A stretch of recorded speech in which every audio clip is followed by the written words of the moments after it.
Two miners were collecting the gems they found. They were unaware a huge danger was approaching behind them.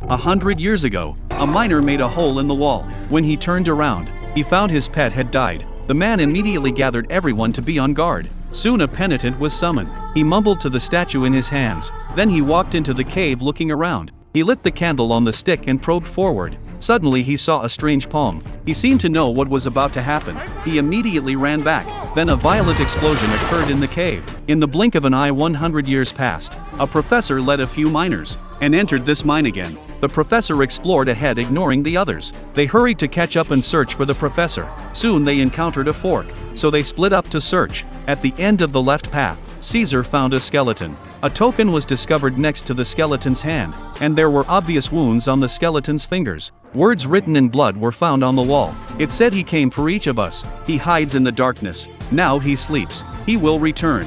We are cursed." Suddenly,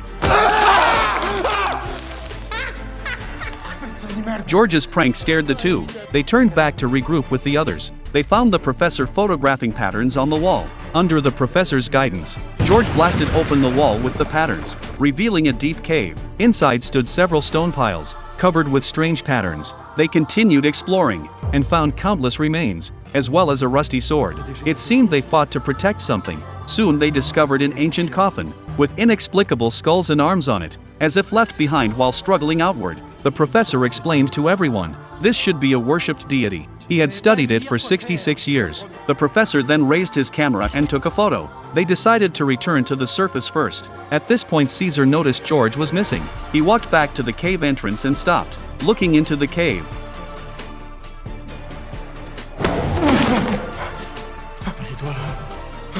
George looked tense, warning Caesar not to alert others, then led him inside. At this time, Jack was prying the coffin, but it wouldn't budge at all. George stepped up to help but also couldn't move it. Suddenly Caesar found a notch on the coffin. It felt familiar to him. He rummaged through his bag and found it matched the token found earlier. He tried placing it and turning. It actually unlocked the mechanism. The three worked together to push open the coffin. A large number of gems met their eyes. The two excitedly packed the treasures, but Caesar retreated to the side. Finally he ran away in fear. George and Jack were unaware. They had released something terrible.